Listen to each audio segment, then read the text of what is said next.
저번 시간에는 이제 산헤드린 공회가 보낸 조사단과 그다음에 세례 요한과의 그 대화를 마무리했습니다. 크게는 두 가지 질문이었습니다. 첫 번째는 네가 그리스도냐? 아니면 네가 그 엘리야냐? 아니면 모세와 같은 그 선지자냐? 이 질문들이 그리 긍정적인 질문은 아니었습니다. 그것이 다 아니라고 할 때 두 번째 질문은 뭐였습니까? 그러면 무슨 권세로 네가 세례를 베푸는 것이냐? 이런 두 가지 질문이었습니다. 그들의 질문의 의도 속에는 만약에 세례 요한이 그런 종말론적인 인물이고 산헤드린 공회의 그 종교 지도자들의 어떤 기득권이나 종교적 권위에 저해가 되는 부분이 있다면 세례 요한을 그런 종말론적 인물로 인정을 하겠다는 거예요? 인정하지 않겠다는 겁니까? 인정하지 않겠다는 겁니다. 그러면서 우리가 정리했던 게 뭐예요? 당시 종교 지도자들, 유대인들도 마찬가지지만 메시아이신 메시아를 기다리는 것이 아니라 자기들이 그리고 있는 메시아, 자기들에게 이익이 되는 메시아, 이런 메시아를 그리고 그런 메시아만 환영하겠다, 이런 식의 이해가 유대 사회 안에 또 종교 지도자들 안에 팽배하게 있었음을 우리는 확인했습니다. 그리고 오늘은 성경은 이제 이튿날이라고 하는 이제 접속사로 연결을 하는데, 오늘은 이제 그런 세례 요한에게 예수님이 나아오십니다. 그러면서 그 예수님과 세례 요한의 모습 속에서 이야기들이 펼쳐지는데, 요한복음에서는 세례 요한에게 예수님이 나와서 세례를 받는 그 장면에 대한 묘사는 없습니다. 예수님이 세례 요한에게 나오실 때 세례 요한이 그 모습을 보고 했던 증언, 그리고 예수님이 세례 요한에게 세례를 받으신 이후에 세례 요한이 했던 증언, 이런 것들로 사도 요한은 그런 내용을 기록하고 있습니다. 근데 공관복음은 그와는 좀 다르게 세례 요한에게 와서 예수님이 세례 받으시는 장면의 중심을 두고 설명을 하고 있습니다. 그래서 동일한 장면이긴 하나 기록된 내용은 공관복음과는 다른 내용이 기록되어 있다라고 하는 거 우리가 좀 생각해 보실 필요가 있습니다. 왜 사도 요한은 이렇게 동일한 장면이지만 전혀 다른 내용을, 세례 요한에게 세례 받으시는 예수님의 모습은 표현하지 않고 전과 후의 내용만 기록했을까요?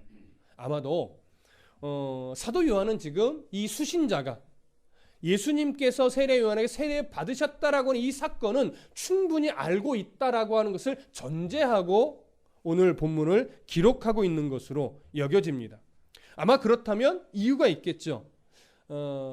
어쩌면 당시 많은 유대인들이 예수님이 세례 요한에게 세례를 받으셨다라고 하는 이 사건은 너무나 명확하게 잘 알고 있는데, 이 장면이 의미하는 바에 대해서는 뭔가 명확하게 바르게 알고 있지 않았던 것으로 여겨집니다. 그래서 세례 요한은 지금 왜 예수님이 세례 요한에게 세례를 받으셨는지, 사도 요한은 지금 그 의미를 정확하게 이해시키고 전달하고자 오늘 이 본문의 내용을 기록한 것으로 여겨집니다.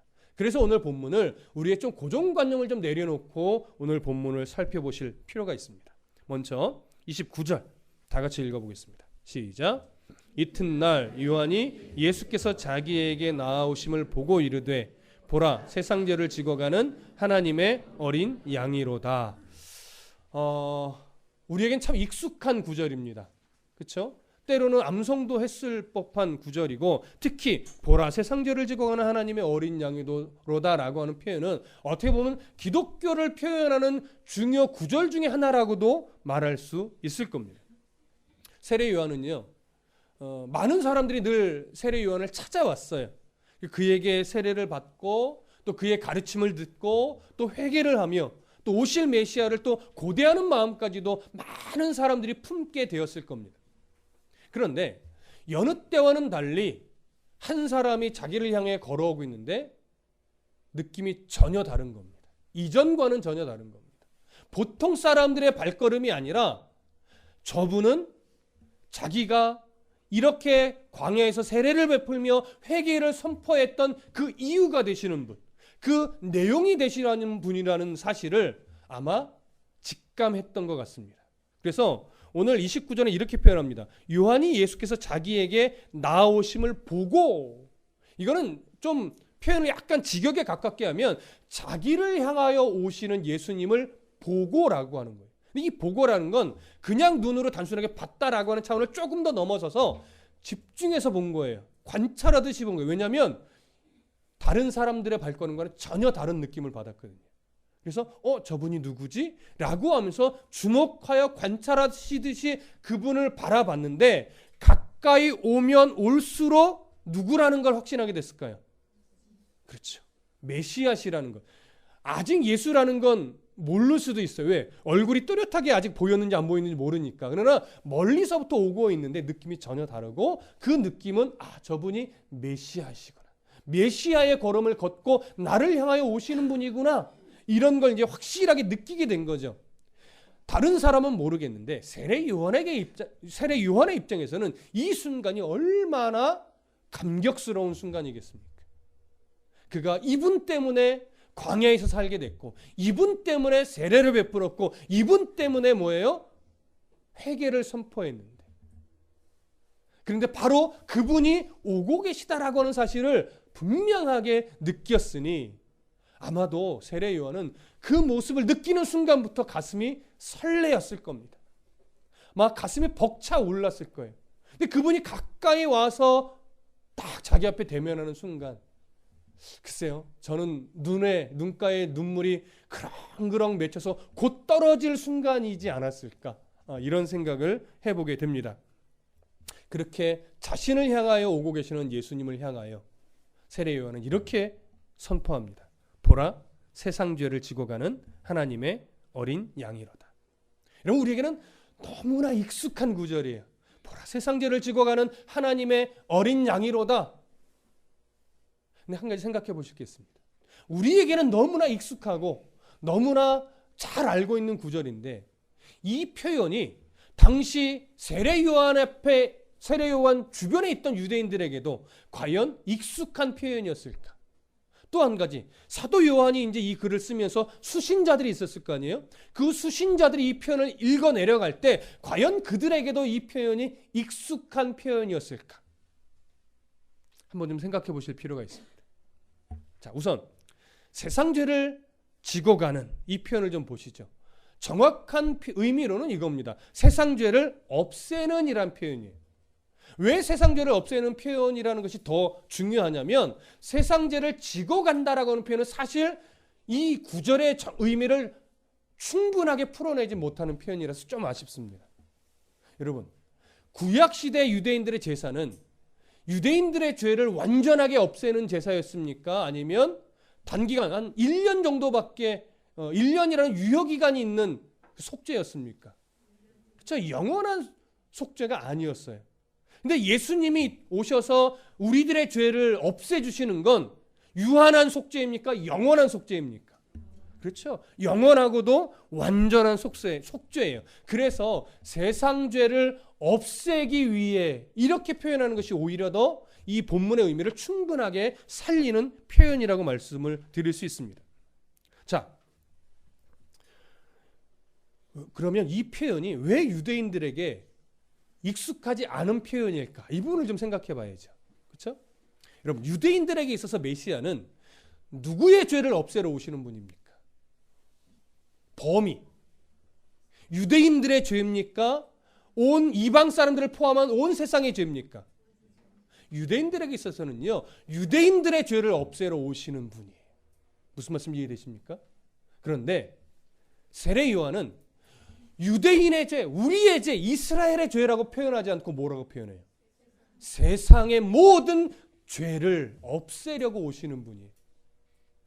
이 부분을 사도 요한이 정확하게 꼬집어서 지금 기록하고 있는 거예요. 왜일까요? 유대인들의 이해를 지금 깨트리는 거예요.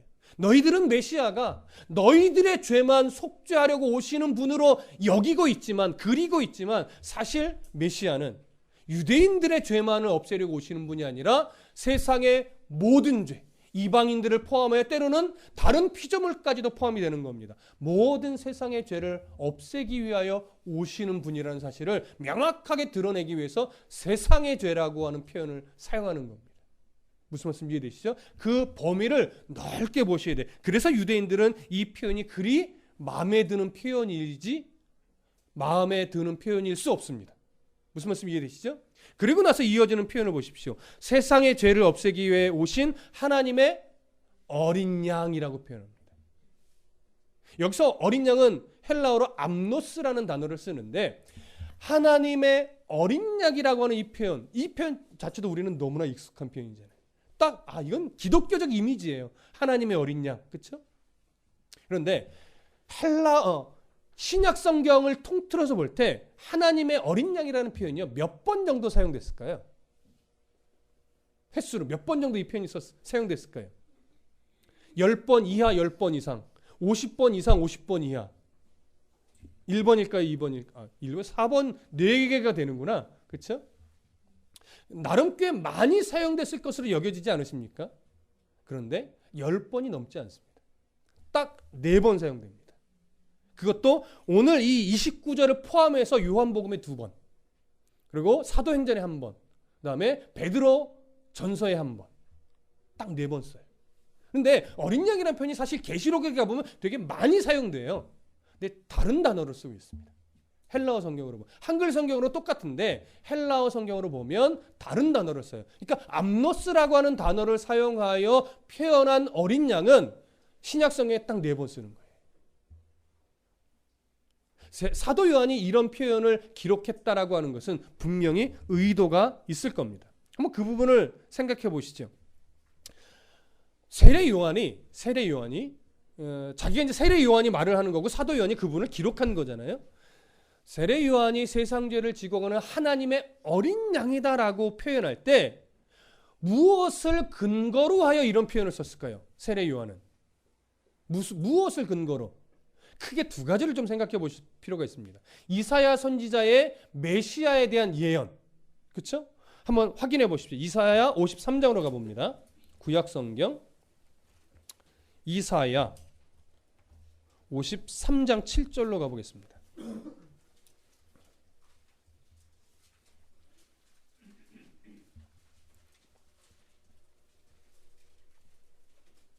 이사야 53장 7절, 제 성경으로는 구약 성경 1034쪽입니다.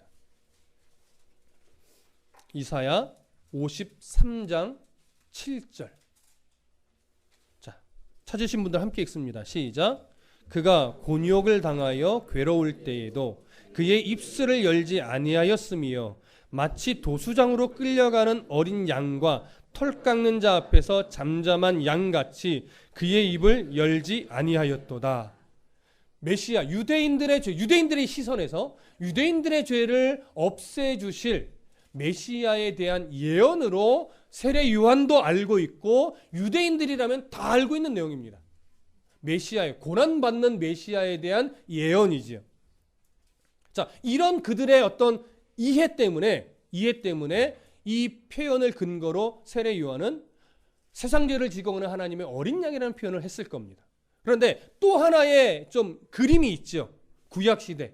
바로 유월절의 어린 양 사건. 유월절의 죽음의 그림자를 넘기게 하기 위해서 제물로서는, 그러니까 제사용 제물은 아니지만 어린 양이 희생하여 낸 피를 문설주에 바를 때 죽음의 그림자가 넘어갔습니다. 자, 이것을 근거로 아마 또 어린 양이라는 표현을 했을 겁니다.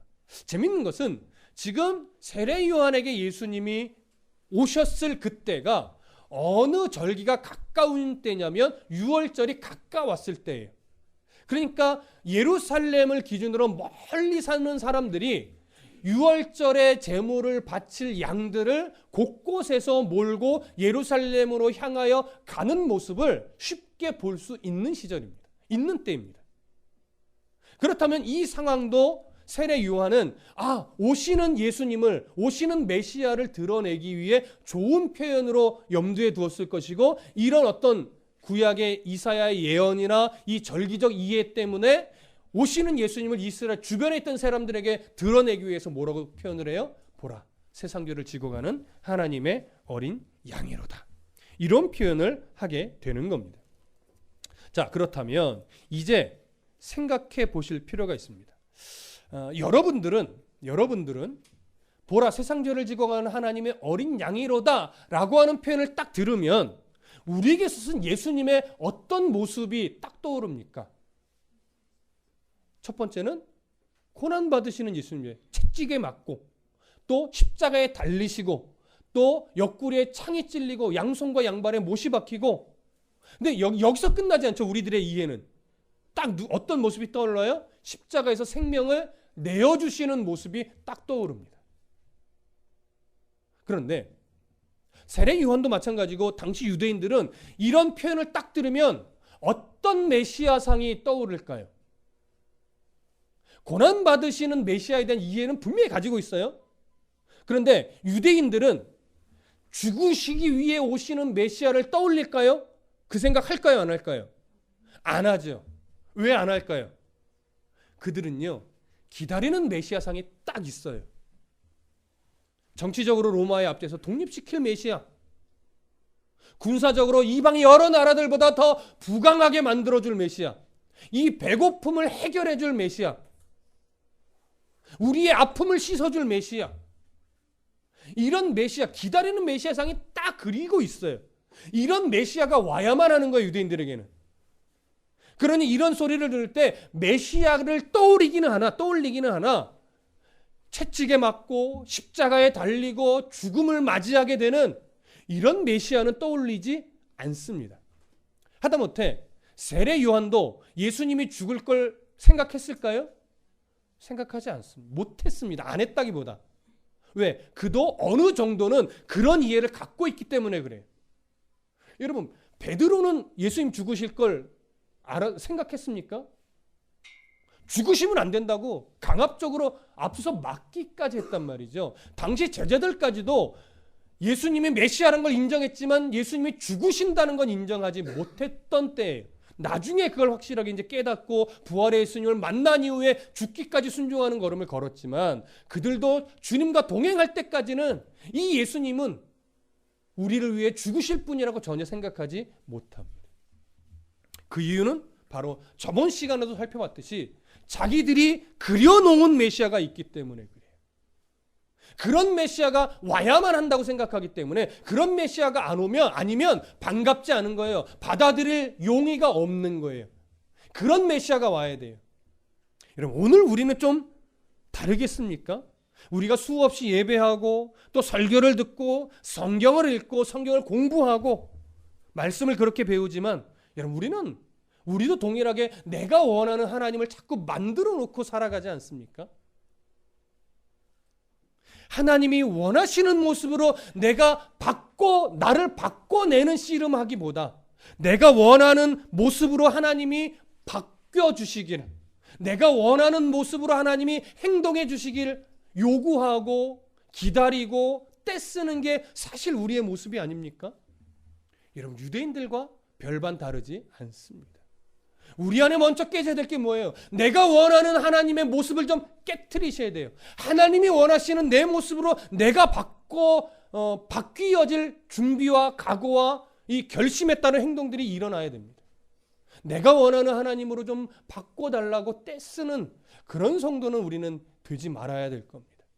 이제는 좀 더 하나님이 원하시는 대로 나를 바꿔갈 자세, 그런 마음의 준비, 결심들 조금 더 구체적으로 일어나기를 소망합니다. 아마도 요한복음을 기록하고 있는 사도 요한은 이런 이해, 사도 요한이 이 글을 쓸 때는 예수님이 죽으러 오신 것을 이미 알잖아요. 그렇죠?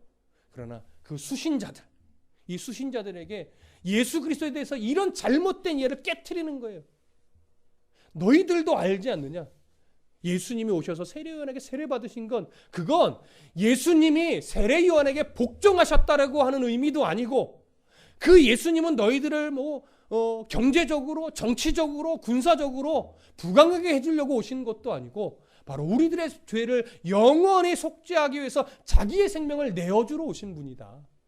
그 메시아이신 예수 그리스도를 왜 받아들이지 못하고, 왜 인정하지 못하고 자꾸 기독교를 배척하고 또 이미 가지고 있는 신앙이 좌우로 자꾸 흔들리고 있느냐. 이 부분을 지금 사도 요한은 지적하고 있는 것이죠. 혹여나 그런 모습이 우리 안에 있다면 여러분, 흔들리지 마십시오. 예수님은 그런 우리들에게 정말 하나님의 구원의 은혜를 베푸시고 영원히 우리와 동행해 주시기 위해서 십자가에 달려 죽으신 것입니다.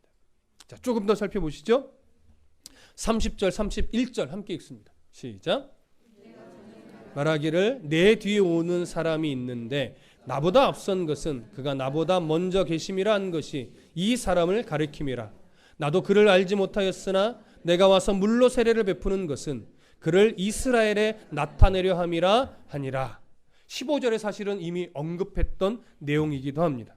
요한은 예수님을 바라보면서 그 유대인들에게 말합니다. 내가 전에 말하기를 내 뒤에 오는 사람이 있는데 나보다 앞선 것은 그가 나보다 먼저 계심이라 한 것이 바로 이 사람을 가리킵니다. 예수 그리스도의 그 선제성, 역사적으로 물론 6개월 정도 더 뒤에 태어났지만 이미 영원 전부터 태초부터 계셨던 그 예수님, 그리고 그분이 나보다 훨씬 더 우월하신 분이다. 그래서 말하자면 조사단들에게 무슨 표현을 했어요? 나는 그분의 신의 신발의 끝마디도 풀 수 있는 자격이 안 되는 그렇게 낮은 존재다. 이 표현을 했었던 것 우리는 알고 있습니다.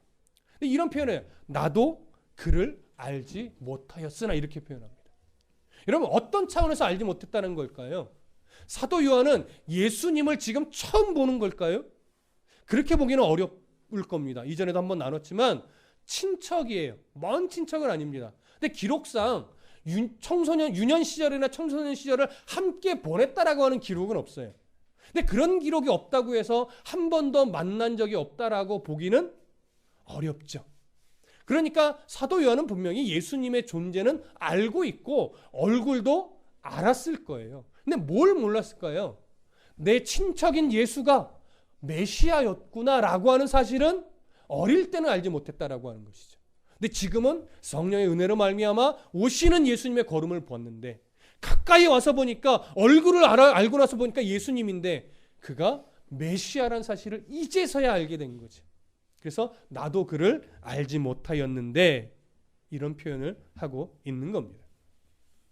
그래서 지금 그 예수님에게 예수님이 다가왔을 때 무슨 표현을 해요? 내가 지금까지 왜 세례를 베풀며 회개를 선언했는지 아느냐?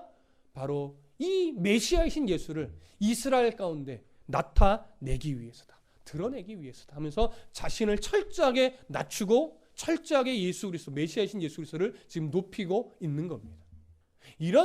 이렇게 자기의 정체성이 명확했던 세례요한의 모습은요, 참 본받을 만합니다.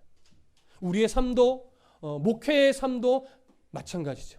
예수님만을 바르게 드러내는 삶, 나를 낮추고 그를 높일 수 있는 이런 삶이 될 수 있다면 아마 우리는 참 성숙한 성도라고 말할 수 있을 겁니다.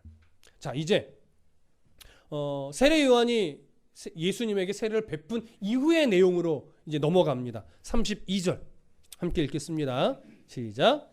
요한이 또 증언하여 이르되 내가 보매 성령이 비둘기같이 하늘로부터 내려와서 그의 위에 머물렀더라. 자, 이 구절 또한 우리에게는 너무나 익숙한 구절입니다.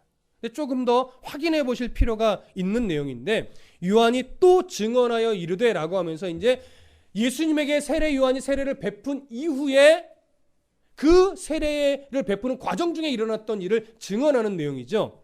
이렇게 시작을 합니다. 내가 보매. 아주 중요한 표현입니다. 여러분, 내가 보매라고 하는 표현은요, 마치 이런 것과는 좀 다른 거예요. 사도 요한이 계시록을 쓸 때 환상 가운데 하나님 주시는 이 종말에 대한 계시를 다 보잖아요. 그때도 명확하게 또렷하게 봤습니다. 환상 중에 막 비몽사몽 중에 본 것이 아니에요. 아주 또렷하게 시각과 어떤 몸의 모든 감각을 동원해서 다 정확하게 봤습니다. 그러나 그렇게 봤을 때는 누구나 다 보는 시선이에요? 아니면 영적인 통찰력을 하나님이 열어주셔서 보게 된 거예요? 예, 후자입니다. 누구나 다 볼 수 있는 것이 아니라 하나님이 영적인 통찰력을 열어주셔서 사도 요한만이 그 하나님의 계시를 명확하게 볼 수 있었던 거예요. 근데 오늘 세례 요한이 보았다는 건 좀 다릅니다. 영적인 통찰력이 열려서 세례 요한만 보게 된 것이 아니라 이 표현은요, 시각적으로 아주 명확하고 분명하게 이 예수님께 세례를 베풀 때 일어나는 이 모든 현상들을 보았다라고 하는 거예요. 세례 요한이 명확하게 보고 그 본 것을 지금 증언하는 거예요. 두 눈으로. 이해되시죠? 자, 그러면 어떻게 그 자기가 보았던 걸 표현하느냐? 성령이 비둘기같이 하늘로부터 내려와서 그의 위에 머물렀더라. 자, 그러면 이제 고민할 게 이 부분입니다. 성령이 비둘기같이 하늘로부터 내려왔대요. 성령이 비둘기 같다. 여러분, 기독교적 이미지에서 비둘기 하면 딱 뭐가 떠올라요? 성령이에요. 비둘기 하면 성령을 상징하는 것으로 우리는 딱 동일시합니다. 이유는 뭘까요? 이 표현 때문에 그래요. 성령이 비둘기같이.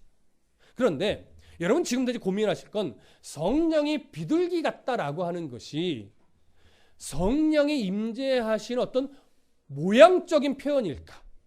아니면 성령의 어떤 임재하시는 그 성령의 특성을 비둘기가 갖고 있는 어떤 특성에 비유해서 표현하기 위해서 이런 표현을 한 것일까? 두 가지를 좀 생각해 보실 필요가 있습니다. 여러분들은 어떻게 여겨지십니까? 오늘 우리들은 지금 말씀드렸듯이 성령, 비둘기 하면 동일하게 여깁니다. 유대인들은 동일하게 생각할까요? 동일하게 생각하지 않습니다. 비둘기 하면 성령의 이미지가 유대인들에게서는 떠오르지 않아요. 이유가 뭘까요? 이제 그걸 우리가 좀 추적해 볼 필요가 있습니다. 자, 일단 세례 요한이 예수님을 보고 메시아라고 생각하면서 이 표현을 하게 됐는데 세례 요한이 이렇게 표현한 이유는 사실은 있어요. 근거. 왜 이렇게 표현했는가? 33절 한번 보시죠. 함께 읽습니다. 33절 시작. 나도 그를 알지 못하였으나 나를 보내어 물로 세례를 베풀라 하신 그이가 나에게 말씀하시되 성령이 내려서 누구 위에든지 머무는 것을 보거든 그가 곧 성령으로 세례를 베푸는 이인 줄 알라 하셨기에. 자, 성령이 누구 위에든지 내리면, 그래서 그 위에 머물면 그가 곧 메시아다. 누가 세례 요한에게 알려준 거예요? 성부 하나님께서 알려준 거예요. 근데 성부 하나님께서 알려주신 그 내용에는 비둘기 같다라는 표현이 있어요, 없어요? 없어요. 비둘기 같다라는 표현은 누가 쓴 거예요? 세례 요한이 임의로 쓴 거예요. 무슨 말씀 이해되시죠?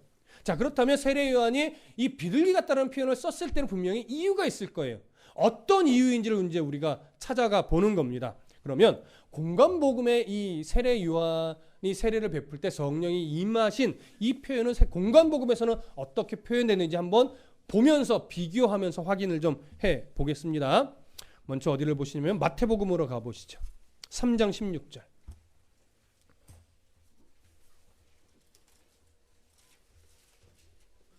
마태복음 3장 16절.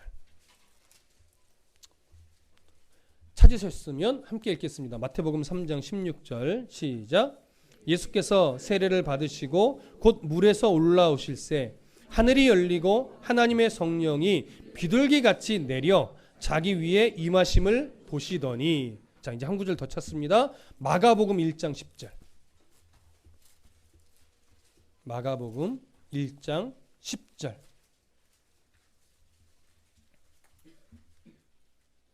자, 함께 읽습니다. 시작. 곧 물에서 올라오실새 하늘이 갈라짐과 성령이 비둘기같이 자기에게 내려오심을 보시더니. 자, 요한복음과 마태복음과 마가복음이 동일한 표현을 씁니다. 비둘기같이. 여기 같이라고 하는 헬라어는요, 두 가지 의미예요. 실체와는 다른 것인데, 본 실체와는 다른 것인데 그 실체의 어떤 모양이나 아니면 성질을 어떤 부각시켜서 다른 것으로 비교할 때 쓰이는 부사예요.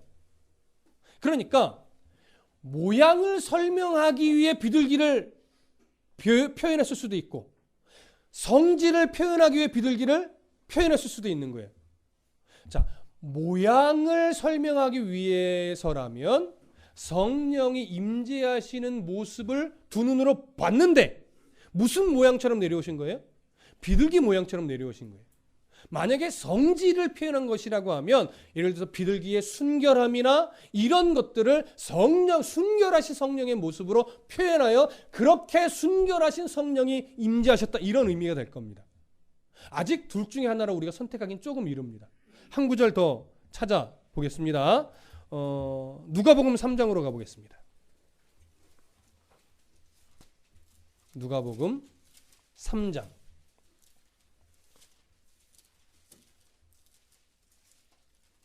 22절.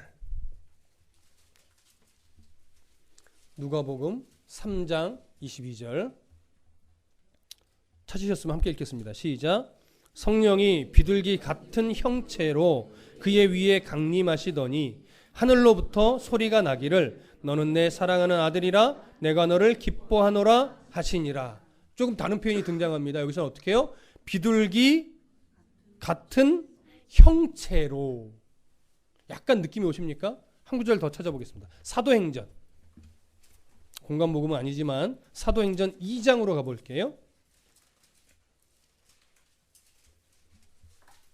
2장 3절.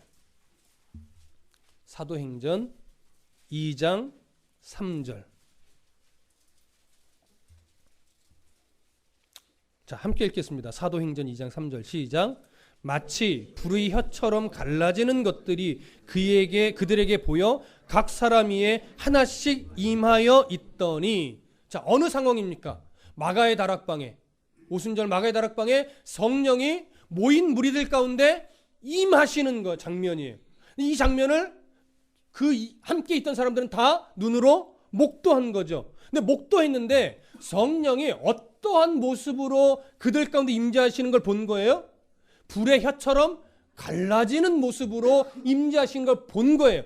성질에 대한 묘사예요? 아니면 모양에 대한 묘사예요? 모양에 대한 묘사입니다.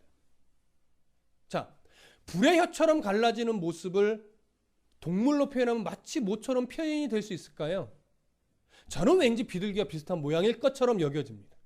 한번 잘 생각해 보십시오. 불길이 이렇게 막 갈라져요. 이 모습을 언뜻 보면 또 뭐처럼 볼 수도 있어요?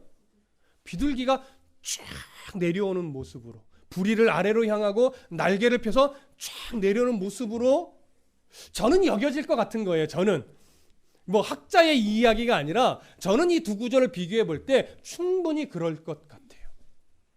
무슨 말씀 이해되십니까?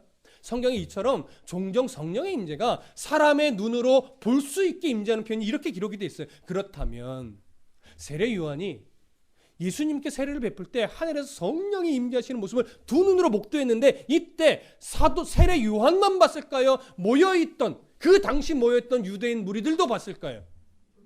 저는 봤다고 봅니다. 근데 그 봤을 때 그들도 동일하게 성령이 어떤 모양으로 임하는 걸 봤을까요? 비둘기처럼. 사도행전의 표현을 빌리자면 불의 혀처럼 갈라지는 모습으로 예수님에게 임재한 것으로 저는 여겨집니다.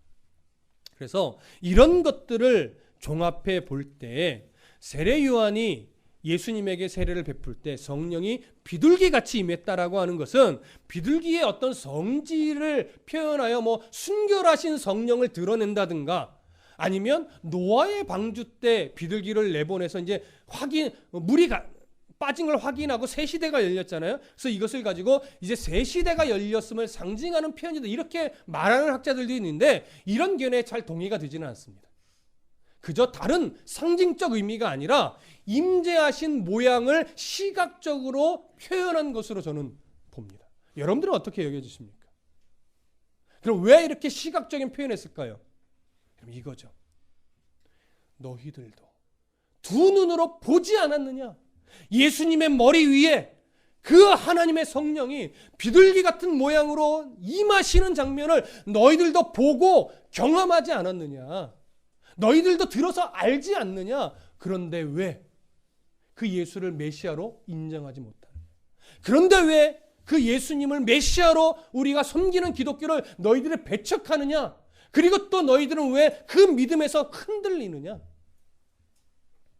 이게 바로 세례 요한이 이렇게 표현한 이유이고 이 부분을 사도 요한이 기록한 이유라고 여겨집니다. 이해되십니까? 우리들이 성경을 통해서 발견해야 되는 건 바로 이겁니다. 이것이 역사적 사실이라는 것.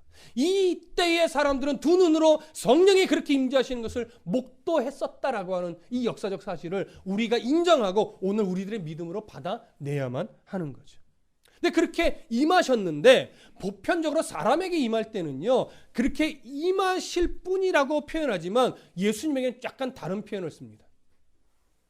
임하셨을 뿐만이 아니라 그에게 어떻게 했어요? 머무르셨어요.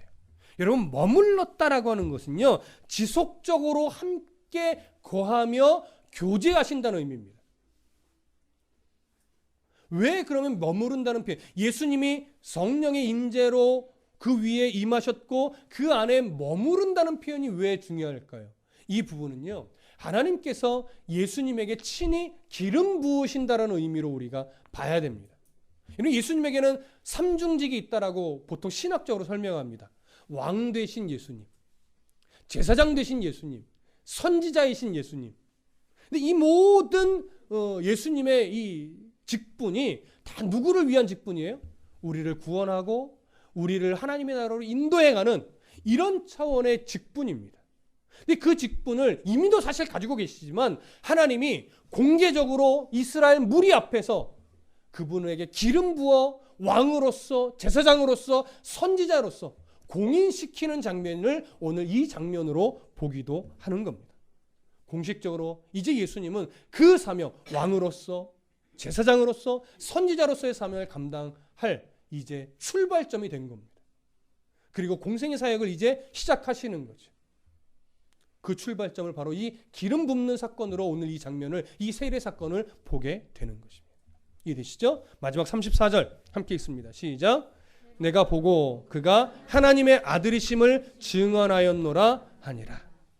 세례 요한은 오면서도 예수님을 보고 확신했지만 세례를 베풀며 임재하시는 성령의 모습, 그 위에 머무르시면서 하나님의 기름 부으심을 가슴으로 느꼈을 때 이제 더 확신합니다. 아, 이분이 메시아구나.